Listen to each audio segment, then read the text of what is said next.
আজকের এই ক্লাসে আমরা আলোচনা করব ক্লাস 8-এর ইতিহাস বিষয় নিয়ে। সামনেই তোমাদের প্রথম পর্যায়ক্রমিক মূল্যায়ন। সেই মূল্যায়নে থাকা ইতিহাস বিষয়ের তৃতীয় অধ্যায় ঔপনিবেশিক কর্তৃত্ব প্রতিষ্ঠা। এই অধ্যায়টি থেকে সামনের পরীক্ষায় তোমাদের বেশ কিছু ছোট প্রশ্নের উত্তর করতে হবে। সেই রকম 60টি ছোট প্রশ্ন ও তার উত্তর নিয়ে আজকের ক্লাস। তবে আজকের এই ক্লাসটি পার্ট 2-এর ক্লাস, অর্থাৎ পার্ট 1-এর আরও একটি ক্লাস আগের দিন আমি নিয়েছি, যেখানে প্রথম 30টি প্রশ্ন ও তার উত্তর আগেই দেওয়া হয়ে গেছে। বাকি 30টি ছোট প্রশ্ন ও তার উত্তর তোমরা পাবে আজকের এই ক্লাসে। এই প্রত্যেকটি ছোট প্রশ্ন ও উত্তর তোমাদের সামনের পরীক্ষার জন্য খুবই গুরুত্বপূর্ণ। তাই প্রত্যেকটি প্রশ্ন উত্তর খুব ভালোভাবে মন দিয়ে পড়ো এবং তৈরি করো, কারণ এখান থেকে কিন্তু সামনের পরীক্ষায় তোমাদের অবশ্যই প্রশ্ন আসবে।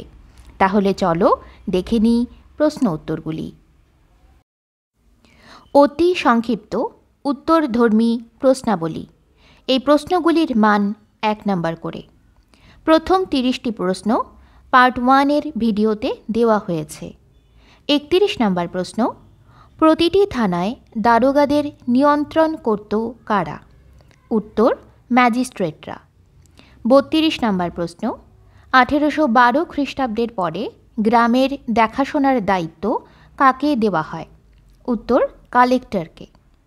33 নম্বর প্রশ্ন, কত খ্রিস্টাব্দে সিন্ধু প্রদেশে নতুন ধরনের পুলিশি ব্যবস্থা প্রয়োগ করা হয়?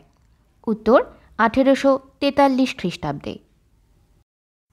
34 নম্বর প্রশ্ন, ভারতে সিভিল সার্ভিস বা অসামরিক প্রশাসন ব্যবস্থা কে চালু করেন? উত্তর, লর্ড কর্নওয়ালিস। 35 নম্বর প্রশ্ন, কে ফোর্ট উইলিয়াম কলেজ প্রতিষ্ঠা করেছিলেন? উত্তর, লর্ড ওয়েলেসলি। 36 নম্বর প্রশ্ন, কত খ্রিস্টাব্দে ফোর্ট উইলিয়াম কলেজ প্রতিষ্ঠিত হয়? উত্তর, 1800 খ্রিস্টাব্দে। 37 নম্বর প্রশ্ন, কার আমলে সরকারি চাকরিতে ইংরাজি জ্ঞানকে আবশ্যিক করা হয়েছিল? উত্তর, লর্ড হার্ডিঞ্জ এর আমলে। 38 নম্বর প্রশ্ন, কত খ্রিস্টাব্দে জোনাথন ডানকান এলিজা ইম্পের আইনগুলি অনুবাদ করেন? উত্তর, 1783 খ্রিস্টাব্দে। 39 নম্বর প্রশ্ন, কে বেনারস হিন্দু কলেজ প্রতিষ্ঠা করেন? উত্তর, জোনাথন ডানকান। 40 নম্বর প্রশ্ন, a grammar of the Bengal language গ্রন্থটি কত খ্রিস্টাব্দে রচিত হয়? উত্তর, 1784 খ্রিস্টাব্দে। 41 নম্বর প্রশ্ন, কত খ্রিস্টাব্দে এশিয়াটিক সোসাইটি প্রতিষ্ঠিত হয়? উত্তর, 1784 খ্রিস্টাব্দে। 42 নম্বর প্রশ্ন, শ্রীরামপুরের মিশনারিদের মধ্যে সবথেকে উল্লেখযোগ্য কে ছিলেন? উত্তর, উইলিয়াম ক্যারি। 43 নম্বর প্রশ্ন, আলেকজান্ডার ডাফ কে ছিলেন? উত্তর, স্কটিশ মিশনারি। 44 নম্বর প্রশ্ন, কার উদ্যোগে সংস্কৃত কলেজে পঠন পাঠন শুরু হয়? উত্তর, হেম্যান হোরাস উইলসন। 45 নম্বর প্রশ্ন, কত খ্রিস্টাব্দে কলকাতার সংস্কৃত কলেজে পঠন পাঠন শুরু হয়? উত্তর, 1824 খ্রিস্টাব্দে। 46 নম্বর প্রশ্ন, কত খ্রিস্টাব্দে কলকাতায় হিন্দু কলেজ প্রতিষ্ঠিত হয়? উত্তর, 1817 খ্রিস্টাব্দে। 47 নম্বর প্রশ্ন, বাইবেলের ভারতীয় ভাষায় অনুবাদ কে করেছিলেন? উত্তর, উইলিয়াম ক্যারি। 48 নম্বর প্রশ্ন, কত খ্রিস্টাব্দে মেকলে মিনিটস পেশ করা হয়? উত্তর, 1835 খ্রিস্টাব্দের 2রা ফেব্রুয়ারি। 49 নম্বর প্রশ্ন, চার্লস উড কে ছিলেন? উত্তর, বোর্ড অফ কন্ট্রোলের সভাপতি। 50 নম্বর প্রশ্ন, কত খ্রিস্টাব্দে উডের নির্দেশনামা পেশ করা হয়? উত্তর, 1854 খ্রিস্টাব্দে।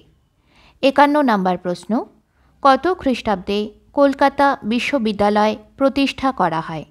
উত্তর 1857 খ্রিস্টাব্দে। 52 নম্বর প্রশ্ন, বেথুন স্কুল কার উদ্যোগে তৈরি হয়? উত্তর জন এলিয়ট ড্রিঙ্ক ওয়াটার বেথুনের উদ্যোগে। 53 নম্বর প্রশ্ন, বাংলার নদীপথগুলি কে জরিপ করেন? উত্তর জেমস রেনেল। 54 নম্বর প্রশ্ন, কত খ্রিস্টাব্দে কন্ট্রোলিং কাউন্সিল অফ রেভিনিউ গঠিত হয়? উত্তর 1770 খ্রিস্টাব্দে। 55 নম্বর প্রশ্ন, কত খ্রিস্টাব্দে কমিটি অফ রেভিনিউ এর নামকরণ হয় বোর্ড অফ রেভিনিউ? উত্তর 1786 খ্রিস্টাব্দে। 56 নম্বর প্রশ্ন, বাংলায় কে ইজারাদারি ব্যবস্থা চালু করেন? উত্তর ওয়ারেন হেস্টিংস। 57 নম্বর প্রশ্ন, কোথায় প্রথম ইজারাদারি বন্দোবস্ত প্রবর্তিত হয়? উত্তর নদিয়া জেলায়। 58 নম্বর প্রশ্ন, কত খ্রিস্টাব্দে দহশালা বন্দোবস্ত চালু হয়? উত্তর 1790 খ্রিস্টাব্দে। 59 নম্বর প্রশ্ন, দহশালা বন্দোবস্ত কে প্রচলন করেন? উত্তর লর্ড কর্নওয়ালিস। 60 নম্বর প্রশ্ন, কত খ্রিস্টাব্দে চিরস্থায়ী বন্দোবস্ত প্রবর্তিত হয়? উত্তর 1793 খ্রিস্টাব্দে।